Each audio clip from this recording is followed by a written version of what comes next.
Hello and welcome to this week's review of the latest episode of My Hero Academia entitled Dabi's Dance. Before I get into the review itself, let me know what you thought about this week's episode of My Hero Academia. Did you love it? Did you hate it? Let me know in the comment section down below and you will be read out in next week's show. Whilst you're there, be sure to like, favourite, subscribe, click the bell and do all the YouTube stuff that YouTube wants you to do because YouTube is an increasingly scary place for small content creators. Support your local small content creator today. It will do them a power of good. Now on to the review.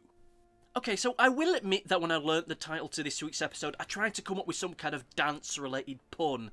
I honestly couldn't think of a single one of them, so if you got some kind of dance-related pun to do with Dabi and dancing, by all means, leave a comment in the comment section down below and you will be read out in next week's show. Well, that said and done, let us get into the positives of this week's review, as we do with the start with all our reviews, and I will be honest, I am over the moon that this week's episode didn't turn out to be an utter cluster fruitcake.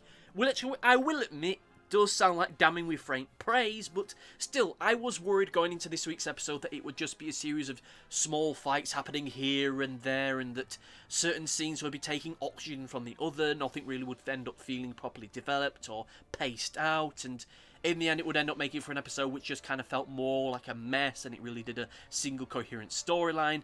And thankfully that wasn't the case. Once again, this program defeated my cynicism in a heroic way, shape and form.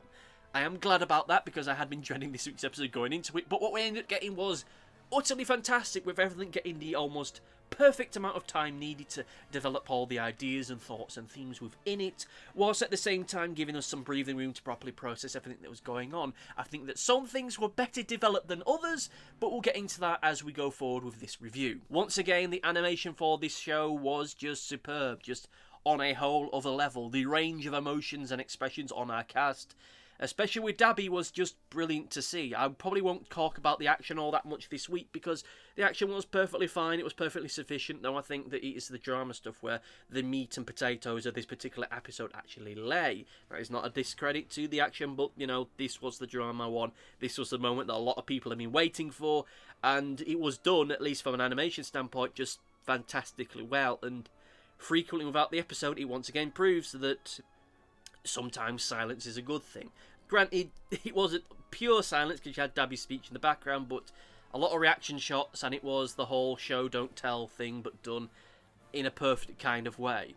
I will, though, briefly touch upon the start towards the start of the episode, which is the stuff with Uraraka and Toga, which I'll be honest was fine. There is a part of me that wonders that maybe the bit from last week's episode and this should have been combined into its own separate episode. Though, I'll be honest with you, I think we're getting close to a week or 2 week break coming up, so I don't think they would have been able to do that without pushing stuff back, and again, I think we're going to have like a mid-season break thing over the Christmas break. I don't really know, so don't take that as gospel or some kind of reveal, that's just me speculating, but we'll soon see about that. Again, perfectly fine, but could have been built upon, could have been its own episode, but I get the timings as to why it probably wasn't. Of course, I think that it's about time we just kind of rip the band-aid off of this, saying just go into the big stuff with this episode, the stuff that everyone's going to be talking about, the stuff that everyone wants to talk about, which is the stuff with Dabi. His great revelation has finally come forth, and it is stuff which was fantastically put together. I will say, though, regrettably, this was one of the many things that has been spoiled for me well in advance.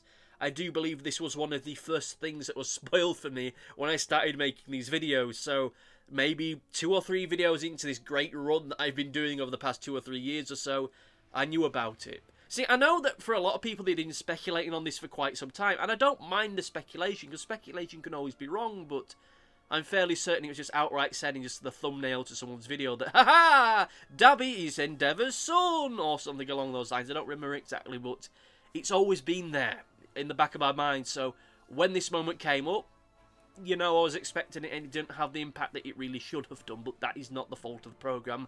That is the fault of other commentators on YouTube and beyond. Of course, it goes without saying that the speech that Dabi was giving was both brilliantly written and brilliantly performed, at least within the subtitle version, as I don't watch the dubbed version anymore.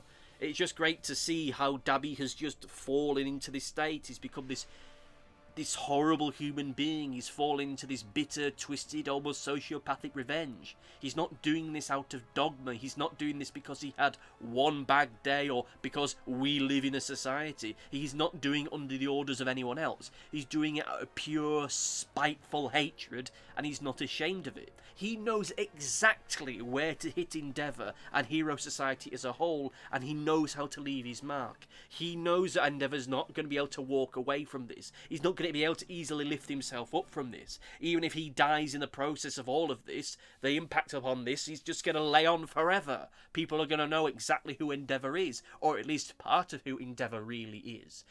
And even if you yourself don't believe this vision and you're someone who is a great supporter of Endevor, or someone who's just largely a fan of him, you got to be honest that the vision that Dabi is creating of Endevor with this video broadcast that he's doing is creating an illusion of Endevor, which is he is this corrupting influence, that he's going to just, all this destruction, all this death that you've seen over the past day or so is going to become commonplace now that he's the #1 hero. He's just this caustic, corrupting influence that everything he touches just turns to ash. And whether you agree with that assessment, that is the vision that Dabi is giving to the world. So even if they don't turn on Hero Society more broadly, they're still going to turn on Endevor. They're still going to hate Endevor, regardless of all the heroic things he may have done in the past. Dabi is getting exactly what he wants from all of this. He wants everyone to know that all the destruction that has happened over the past few hours is Endevor's fault. Of course, we know that it isn't. And this is just, of course, going to just turn into those situations as we see often in superhero fiction and just certain parts of fiction in general, where they're not blaming the villains, they're blaming the heroes for not stopping the villains, or treating the heroes like they are villains, because, you know, why blame the people that are blowing up the city, blame the people that are trying to stop the people blowing up the city from blowing up the city. But that's a whole of discussion. In the end, Dabi has proven that you don't put Dabi in a corner. Hey, I finally got one! I finally got a dance-based pun! Hooray! Okay, maybe not the best time of it, given the severity of everything we're discussing right now, but hey, give me that. I at least got there in the end. But still, I think that, more broadly speaking, I think that I would have still twigged that Dabi was Endevor's son sooner rather than later, especially that shot that we get of the shrine in the previous season. I probably would have twigged it sooner or later, so maybe they were overplaying their hand a bit with that. We'll never know, but I still think that in and of itself it is still brilliantly well executed, even if the full impact of that was dulled for me due to idiots online. But hey ho, we'll not dwell on those people or give them any more oxygen than they deserve. With all that said and done, however, we've now just had the positives, so now let us get into the negatives, and there's a few. Not as many as you may be worrying, but there's still ones I have to discuss, and one of the biggest errors with this week's episode, one that is almost a fatal flaw, is that opening that we get with Best Jeanist. That just opening scene that we get with him in the aircraft. I think that should never have been in this episode. I think that is one of the biggest missteps that My Hero Academia has possibly ever done. Now, I hope this is just an anime-only thing. It's not within the manga, because if it is, wow, that is so supremely stupid. See, the big impacting moment of this episode, there's two. One is the whole speech with Dabi going about him really being Endevor's son, and the second big impact moment is when Best Genius swoops in to save the day. In Dabi's speech, he's talking about how evil and corrupting Endevor is, and how everyone he tries to inspire just turns into a merciless killer, and how Hawks killed Best Genius.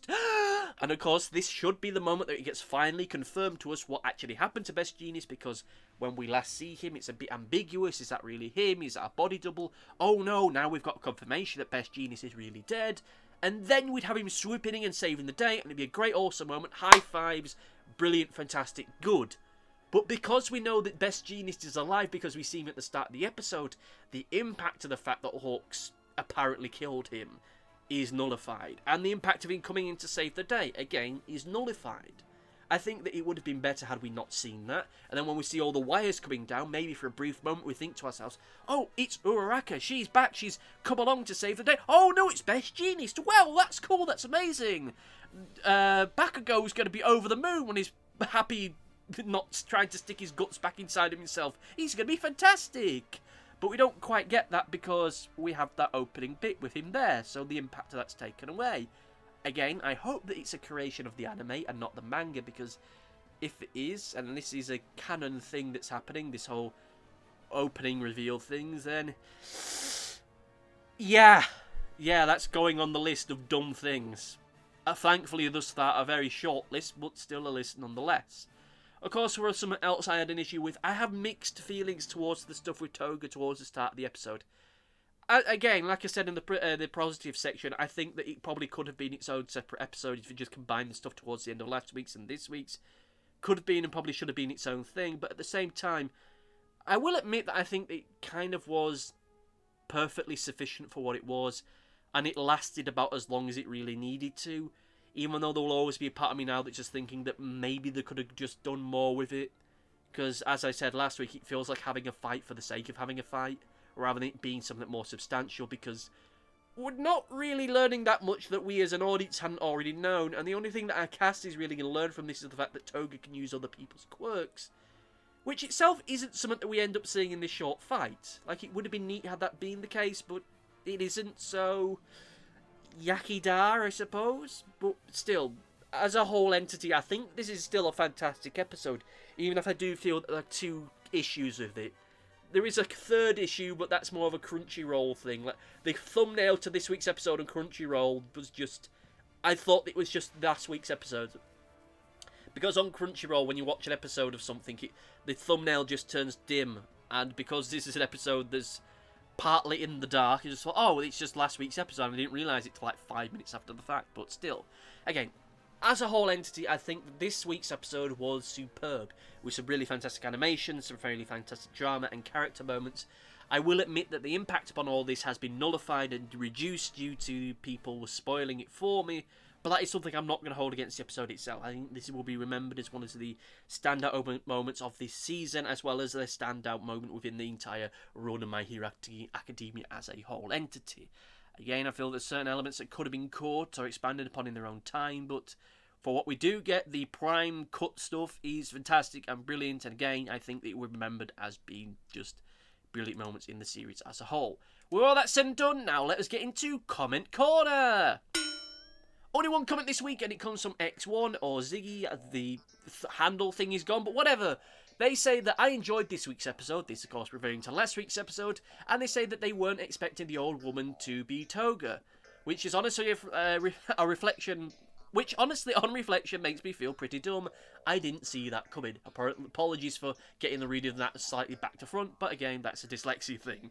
I'll be honest that as regards to that comment and that moment, yeah, I kind of felt the same thing, mostly due to the fact that I was hoping that we were going to get more of a comic relief moment in that kind of sequence, because it felt like that would have been the best time to do it, especially bearing in mind that we haven't had many comic relief moments over the course of this season as a whole, or at least ones I haven't felt kind of out of place, so it subverted my expectations.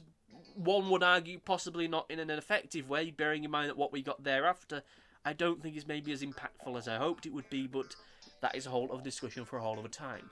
What do you think about this week's episode of My Hero Academia? Let me know in the comments down below, and you will be read out in next week's show. Whilst you're there, be sure to like, favourite, subscribe, click the button, do all the YouTube stuff that YouTube wants you to do, because YouTube is an increasingly scary place for small content creators. Support your local small content creators today. It will do them a power of good. I am finished with work for the remainder of the year, so that should hopefully give me time to finally do my Christmas video for this year. I will admit, it is probably going to be one of the dumbest and stupidest videos you've ever seen on the topic of My Hero Academia in your entire lives. Which, I will be honest, I don't want to set you up for disappointment, but at the same time, should it be completed on time, it's going to be really, really weird. But Christmas related, so it will be topical. I don't know when it's going to land, because that ultimately depends on whether or not we are actually going to have this Christmas break or not, but we'll soon see as far as the programme itself is concerned. Thank you all for watching, and see you next time. Goodbye! Thanks for watching. Be sure to like, favourite, subscribe, click the bell, and do all the YouTubey stuff that YouTube wants you to do. Go on, it'll do me a power of good. Until next time, my friends, goodbye!